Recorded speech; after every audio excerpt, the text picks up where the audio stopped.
Buenas tardes, nosotros somos el equipo número 1, nosotros vamos a empezar con las exposiciones. El tema que nos tocó es manejo del conflicto.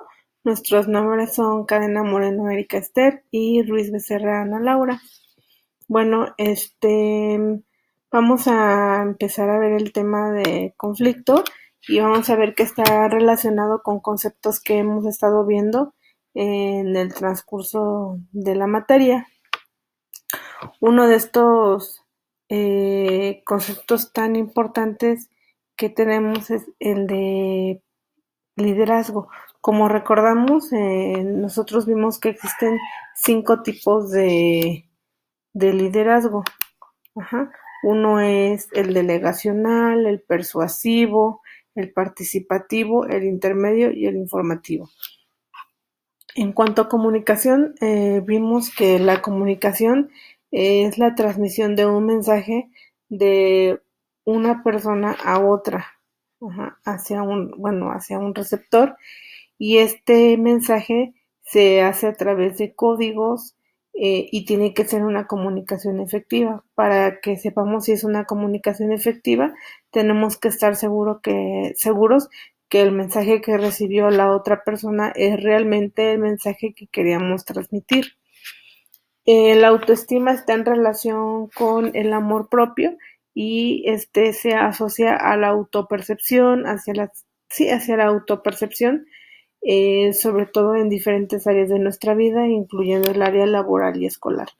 Vamos a ver ahora el concepto de conflicto. Pues es un concepto nuevo y pues se basa en un comportamiento humano natural, un conflicto que se encuentra ligado a orígenes de muchas situaciones, que es lo que vamos a estar viendo. Hablar de conflicto pues se refiere a un aspecto del comportamiento humano en el cual nos hemos enfrentado de una u otra forma toda nuestra vida. Se encuentra en todos los aspectos de nuestra vida, en aspecto familiar, con los amigos, con los padres, los abuelos, los tíos, los hermanos, en el ambiente laboral, en el ambiente escolar, en fin, se encuentra en todos los aspectos de nuestra vida. Como vemos en esta diapositiva, mencioné que existen diferentes causas. Estas diferentes causas van a ser, por ejemplo, diferencias en necesidades, objetivos, valores y creencias, diferencias en las formas de percibir motivos, palabras y situaciones. Todas estas causas están en relación a que todos los seres humanos convivimos con otros seres humanos que tienen diferente punto de vista sobre cualquier situación. Y entonces al confrontarlos se generan los conflictos, porque existen expectativas diferentes respecto a los resultados o expectativas hacia qué es lo que se tiene que ver, qué hacer, cómo se debe de abordar algún tema, y generalmente existe una falta de disposición de las personas a escuchar lo que la otra persona tiene que decir. Hay falta de empatía hacia las otras personas, hay falta de intolerancia hacia las opiniones de las otras personas. Esto a su vez está asociado a un inadecuado manejo de sentimientos, un mal manejo de ira, manejo de coraje, un mal manejo de la ansiedad, del estrés, y son personas que normalmente, como ya lo mencioné anteriormente, no toleran la opinión de las demás personas. Entonces están también en un conflicto por situaciones emocionales y de personalidad. Normalmente las personas conflictivas son personas con baja autoestima y que tienen baja tolerancia a la frustración. Entonces, como vemos, las causas del conflicto pueden deberse a diferentes motivos y circunstancias, y siempre se va a deber a que existen actividades o conductas que son incompatibles entre sí, o la convivencia de una persona con otra. Generalmente son incompatibles estas convivencias. Entonces, para que un conflicto sea considerado como tal, tiene que ser tomado en cuenta por las partes afectadas. Entonces, las partes involucradas tienen que constatar que X o Y discusión sí generó un conflicto en ellos. Para esto se requiere mínimo dos personas.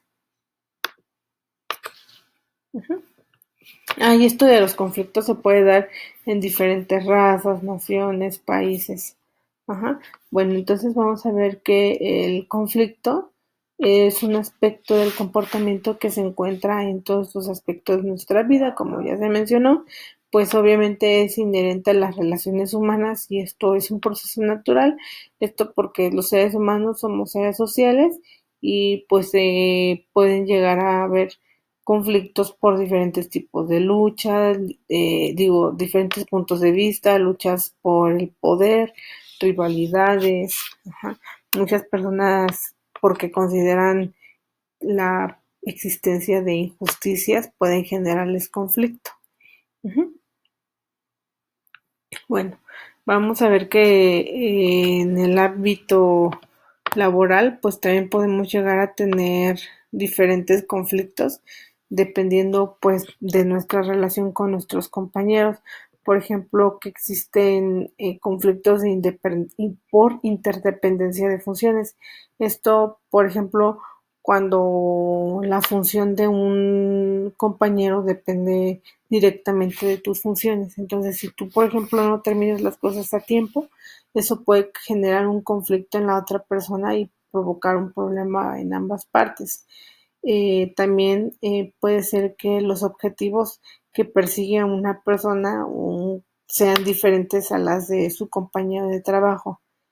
También puede ser que existan responsabilidades para uno que tiene el mismo cargo con el otro y el otro no tiene esas mismas responsabilidades, lo cual puede generar, por ejemplo, envidia o cualquier otro sentimiento que pueda llevar hacia un conflicto. Existen políticas inequitativas en el trabajo, algunos cursan con favoritismos. Como ya mencioné, también los diferentes tipos de liderazgo. Cuando una persona, lo que veíamos en clase, no se encuentra a gusto con su líder, esto puede llegar a generar bastante conflicto. Entonces, al final de cuentas, siempre va a haber una lucha de poder para que puedas permanecer en el poder, ya sea como grupo pequeño, como líder de ese grupo pequeño. Ahora, el conflicto siempre, siempre, siempre se va a considerar destructivo. La meta es casi siempre de las organizaciones es reducirlo hacia lo menos que se pueda, hacia lo menos posible que se presente el conflicto. Sin embargo, muchas veces esto se considera que puede llegar a ser perjudicial y contraproducente, porque lo que se quiere hacer al reducir los conflictos a lo mínimo, sí, o sea, pedir que no existan conflictos, pues lo único que se va a lograr es que se quiera tapar con un dedo el sol o el problema. Entonces, en algunas ocasiones el conflicto puede llegar a resultar positivo. ¿Cuándo? Cuando el conflicto va a hacer que las personas entren como en razonamiento y puedan llegar a una mejor decisión. Pero tiene que haber tolerancia de ambas partes. En este caso, pues hay una actitud abierta y eso hace que exista una mejor comunicación. También se genera el conflicto de forma autodestructiva, las personas pueden llegar a ser maltratadas. Cuando un asunto de conflicto llega a ser maltratado, puede llegar a generar un gran coste para la organización. ¿Por qué? Porque las personas tienden a pensar solamente en sí mismos y como vemos en la imagen, en esta, suelen boicotear el trabajo de las demás personas sin ponerse a pensar que eso puede llegar a generar pues problemas para la empresa. Entonces lo que las organizaciones muchas veces pretenden es simular que existe una armonía familiar y pues no. Como ya se mencionó anteriormente, se necesitan mínimo 2 personas para generar el conflicto y mínimo 2 personas para que se resuelva el conflicto. Bueno, en cuanto a las instituciones laborales, pues existe una tendencia creciente a dar cabida a diferentes estilos personales en el marco de modelos participativos de gestión. Estos son para generar la creatividad. Vemos que los enemigos de esta creatividad son la conformidad, la indiferencia, la apatía, la simulación, la mediocridad. Todo eso son enemigos. Uh-huh. Vemos también que existe en las instituciones escolares un ambiente de diálogo y se supone que debe de haber también libertad para escuchar. Y no se debe observar que el conflicto forme parte del propósito y la razón pues misma de la organización. Uh-huh. Esto cabe mencionar que aquí la conducta competitiva se relaciona al esfuerzo deliberado de una persona por satisfacer sus propias metas. Ujú. Entonces ahí tiene que uno ponerse a pensar si está siguiendo sus propias metas o las metas de la organización. Bueno, vamos a ver que de acuerdo al anterior de los estilos que hemos estado hablando, pueden surgir de cinco tipos de estilos. Es importante mencionar que estos estilos muchas personas pueden llegaron a presentar todos, ¿no? Pero siempre existe uno predominante en cada una de las personas. Vemos que estos 5 estilos se componen de 2 variables: la conducta competitiva, la conducta no competitiva, la conducta cooperativa y la conducta no cooperativa. La conducta competitiva se refiere pues a la persona o a la conducta en la cual la persona satisface sus propias metas, y la conducta cooperativa en la que la persona se esfuerza por cumplir las metas de la organización o del equipo para el cual está trabajando.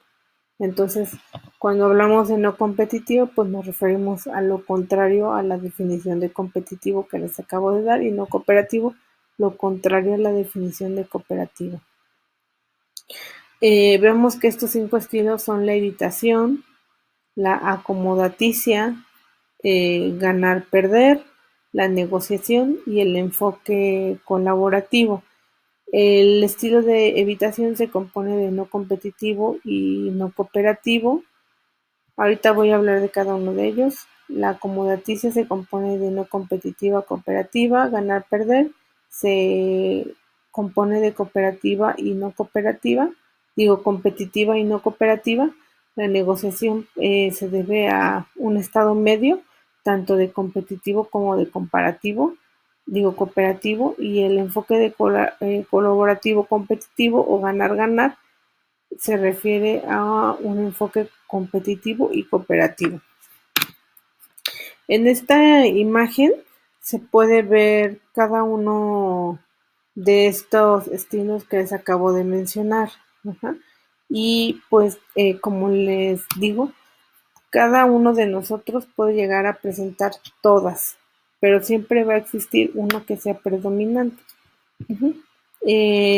La evitación, que es el no competitivo, no, no competitivo, no comparativo, no cooperativo. Evitación es no competitivo y no cooperativo. Se refiere a las personas que se mantienen casi siempre neutrales, o sea, no luchan ni por sus propias metas ni por las metas del grupo en general. Se mantiene neutral, se aísla, ignora las diferencias y puede llegar a producir desesperanza e impotencia por querer resolver los problemas. Entonces, en evitación estamos hablando de una persona totalmente neutral. Por otro lado, si nos dirigimos hacia un poquito más lo cooperativo, vamos a ver que el de acomodación, pues son personas que son menos competitivos por estar en este extremo, pero más cooperativos, porque ya se encuentran en este extremo. Estas personas se manifiestan con una conducta en la cual pueden tener una aceptación sumisa sin agresiones y se accede casi siempre a los deseos de las otras personas, por eso tienen una conducta sumisa. Uh-huh. Y como se encuentra en este extremo, y en este extremo, pues vemos que es una persona que pone primero lo que los demás quieren y al último lo que uno quiere. Ajá. Estos son como, este es como el extremo. Ahora vamos a ver el punto intermedio, que es la negociación. Aquí vemos que es medio competitivo y también medio cooperativo. Cuando se asume esta actitud, generalmente las personas logran sus objetivos, los básicos, y mantienen buenas relaciones con sus compañeros de trabajo. Uh-huh. Entonces, esto es como la parte intermedia y se pueden llegar a comprometer a las personas a realizar algún cambio hacia un beneficio. Este es la intermedia. Ahora, uno de los otros extremos es el de ganar-perder,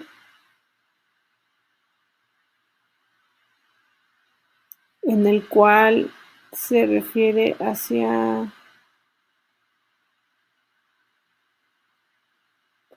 ya. Este se encuentra en competitivo, más competitivo y menos cooperativo. Entonces, aquí estamos hablando de un extremo de personas en la cual la persona, ay, ya la persona se enfoca en lo que yo quiero, en mis metas, en mis objetivos, y no me importa la parte cooperativa, es decir, lo que mis compañeros o lo que la organización a la que trabajo quiere, no hacia las metas de común con la organización, o, las de común con el grupo, sino se enfoca en alcanzar sus propias metas sin que le importen los deseos de los demás, como de las personas que desean ganar sea como sea, las que dicen el fin justifica los medios y cree que la única forma de influir en otros es a través de la fuerza o de la manipulación. Entonces, generalmente sabotean, estas personas son las que sabotean las, pues sabotean las actividades de las otras personas.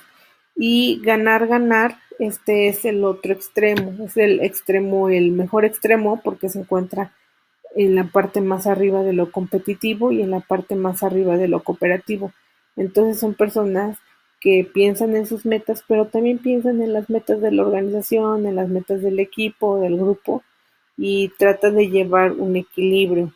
Entonces trata de maximizar los resultados de ambas partes y ambas partes llegan a ser importantes para este tipo de personas.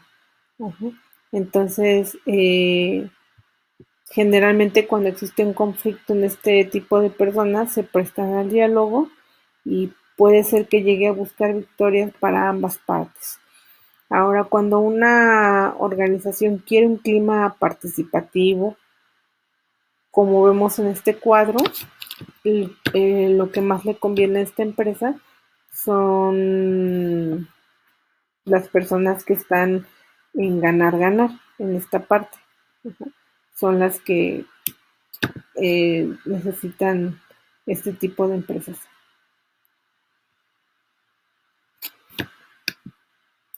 Bueno, como vemos, el conflicto no siempre es negativo, puede llegar a tener una parte positiva Y pues aquí hay un autor que se llama Jean Josbolt, en 1993, mencionó que este conflicto positivo se considera así porque es un estímulo para la creatividad.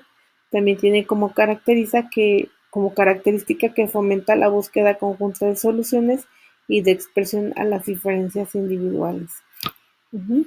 Y también explora otras perspectivas, puede tener diferentes puntos de vista, ujú, tiene una integración constructiva de diversas opiniones e implican un esfuerzo constante por cambiar las perspectivas y modelos no acordes con el enfoque que se está trabajando. Ujú. Entonces sí puede existir un conflicto positivo. Son los tipos de conflicto que se prestan al diálogo y que pueden llegar a tener un poquito más de resoluciones, como el ejemplo que les ponía, bueno, como el ejemplo en el que existen, por ejemplo, dos maestros que están hablando sobre un mismo plan de trabajo. Los dos tienen diferentes puntos de vista y tienen diferentes puntos de vista y están peleando por cuál es el mejor. Entonces de repente se les ocurre un tercer punto de vista y consideran que ese tercer punto de vista es mejor que los dos anteriores que tenían. Entonces hubo una resolución y eso podría considerarse como un conflicto positivo. Respecto al conflicto positivo, se debe tomar en cuenta que existen cuatro aspectos decisivos interrelacionados para el control del conflicto. Uno de ellos es valorar la diversidad y enfrentar la diferencia. Eh, Esto es muy importante porque muchas veces las personas se sienten frustradas cuando las personas no piensan igual que ellas, ajá, y pues consideran que esto está mal, entonces piensan que les son un obstáculo para su camino. Entonces, ellos creen que deben trabajar con personas que son semejantes a ellos. Y no, la verdad es que esto es poco realista. La meta no es, como se les mencionaba, evitar que existan estos conflictos. Estos conflictos van a existir así estén trabajando todos con una población homogénea, es decir, que todos tengan los mismos intereses. No siempre va a haber el conflicto.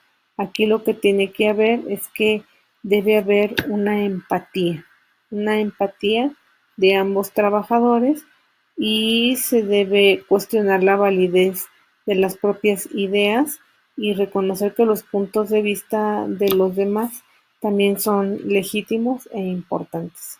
Ujú. Ahora mi compañera Laura va a explicar los demás puntos. Dentro de los cuatro aspectos decisivos para el control de conflicto tenemos el número 2, que es buscar los beneficios mutuos y unirse para alcanzar metas cooperativas. Aquí nos menciona que nadie es infalible, siempre son diferentes las opiniones y ser diferentes como personas no implica que no se busquen intereses comunes a través de las soluciones donde siempre se gana. Esto se logrará siempre y cuando el grupo de trabajo o el grupo de personas estén convencidas de que tienen metas cooperativas y fines en común. De esta manera se podrán controlar los conflictos. Así, aunque en desacuerdo se frustren mutuamente y en ocasiones quizás piensen que trabajan con propósitos opuestos, se percatan de ello y plantearán los problemas, de tal forma que consideren que sus metas son mucho más compatibles que antagónicas. De tal manera que podrán concentrarse en las metas que tienen en común y que les brinden importantes beneficios a todos. Las metas cooperativas y el conflicto son perfectamente compatibles, ya que aprenden que trabajando en conjunto todos pueden mejorar, descubren qué es lo que los une y encuentran formas de contribuir al logro de las metas de los demás. Aquí una de las sugerencias importantes es asignar tareas atractivas e importantes a grupos de personas diversas. Esto reforzando siempre el diálogo sobre la diversidad y las aspiraciones compartidas. Vamos con el cuarto y último aspecto, que se llama evaluar para recompensar el éxito y corregir los errores. Aquí se les pide a las personas que reflexionen sobre su trabajo y relaciones para que identifiquen sus avances y deficiencias y así perciban retroalimentación sobre su progreso. El trabajo en conjunto para el control de los conflictos. Bueno, aquí dentro del conflicto positivo la gente está convencida de haber ganado más de lo que ha perdido con el conflicto. Esto no quiere decir que todos obtengan el total de lo que desean, pero necesariamente sí perciben beneficios. La idea de que el conflicto conduce a trabajar bien es productivo y se contribuye a la colaboración. Tiene implicaciones de mayor alcance para la estructuración y la dirección de organizaciones. Bueno, ahora vamos a pasar el papel del directivo en la mediación de conflictos. La tarea educativa es un trabajo colectivo y por tanto existen diferencias de criterios. Esto, en vez de convertirse en un problema, nos brinda la oportunidad de crear nuevos contactos y compromisos. Por ello, la importancia de crear acuerdos colectivos cuyo principal promotor aquí será el director escolar. Es una actividad en la cual es necesario la participación de una tercera persona como mediador, ya que facilitará la comunicación entre las partes y tendrá como función analizar las pruebas, definir el problema, generar soluciones alternativas. Uno de los mayores problemas o dilema es la elección de una estrategia. Por ello se observan dos maneras de mediar. Una es la suave y otra es la dura. El mediador suave procura evitar conflictos personales y hace concesiones para llegar a acuerdos. El mediador duro percibe todas las situaciones como un duelo de voluntades conducentes o posturas externas. Se propone una tercera estrategia, que es llamada dura y suave. Es dura con los problemas y suave con las personas. Este tipo de mediador puede desplegar varios argumentos para que las partes encuentren una solución mutuamente satisfactoria. Con esta estrategia, el director acentúa el proceso de mediación y es la puesta al punto del diálogo institucional. Si se desea establecer acuerdos y dejar de lado las discusiones, es importante que el director ejerza su rol de mediador y deberá considerar algunos puntos clave, que son los siguientes: atender a gestos faciales, presentar de manera correcta la información, fomentar la participación de las partes en la discusión y el diálogo, hacer sentir bien a los integrantes del equipo y adoptar una actitud mesurada. Durante el desarrollo de la mediación, nos dice que trabajar en equipo no siempre conduce a acuerdos inmediatos y directos, ya que pueden surgir situaciones de conflictos en las cuales el director tiene que emplear estrategias diversas. Durante la mediación, el directivo se deberá de preparar. ¿Cómo se deberá de preparar? Analizando los problemas, previniendo diferentes posturas en donde podrían ponerse en juego la interacción del equipo. Durante el desarrollo de la mediación, el director escolar deberá tener en cuenta los intereses, las opciones y las posibilidades. Dentro de los intereses, el directivo tendrá que descifrar los intereses del equipo y de las partes del conflicto. Esto le permitirá al mediador planear las posibles soluciones. Dentro de las opciones, un buen mediador no solo escucha, sino que también propone opciones creativas para llegar a algún acuerdo. Posteriormente, considera todas las ideas propuestas y se evalúa para saber cuáles satisfacen los intereses de la escuela. Por último, las posibilidades.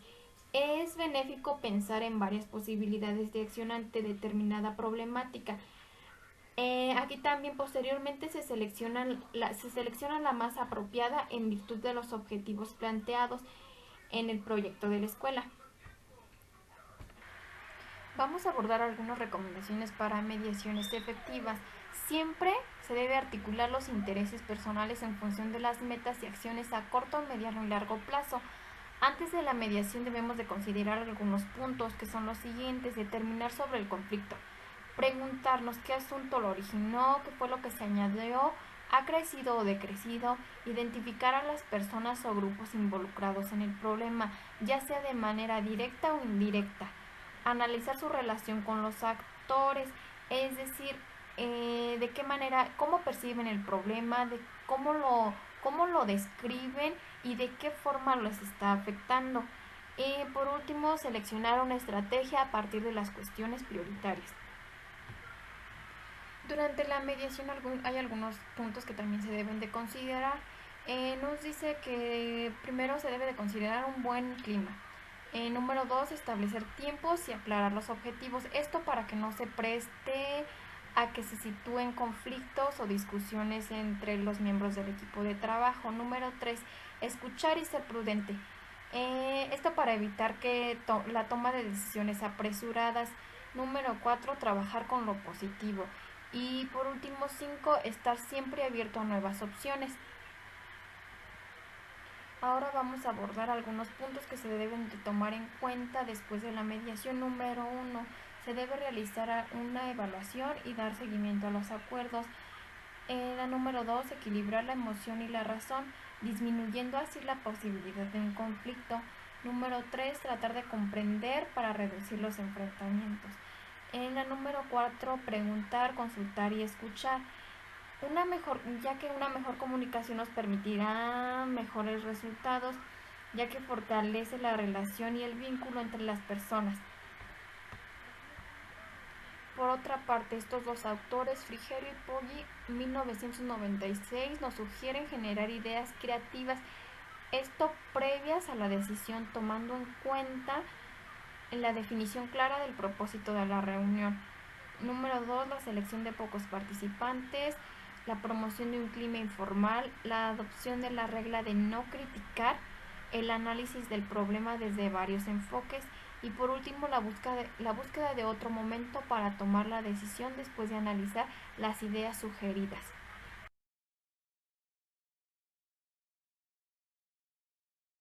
Bueno, entonces a modo de conclusión es importante que sepamos la definición de conflicto, los tipos de conflictos que hay, que son los positivos, los negativos, los estilos por los cuales o el tipo de estilos que tienen las personas para afrontar los problemas, que como vimos son 5. Y también es importante entonces que conozcamos los aspectos decisivos interrelacionados para el control de los conflictos y pues obviamente el papel que tienen los directivos como intermediarios para la resolución de estos conflictos.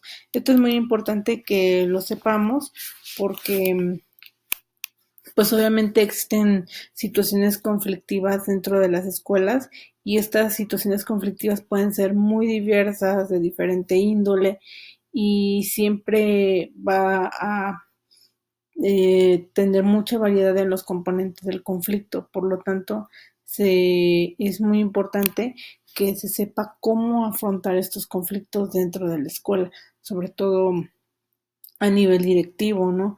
O sea, cómo puede el directivo afrontar junto con sus subordinados o sí, con el resto de maestros y compañeros pares, cómo afrontar estos conflictos o estos problemas, cómo se deben de resolver. Y pues esto es muy importante, puesto que los conflictos no son solamente de un solo día, sino son conflictos de diario. Todos los días va a haber conflictos. Bueno, entonces hasta aquí nos despedimos. Muchas gracias por su atención.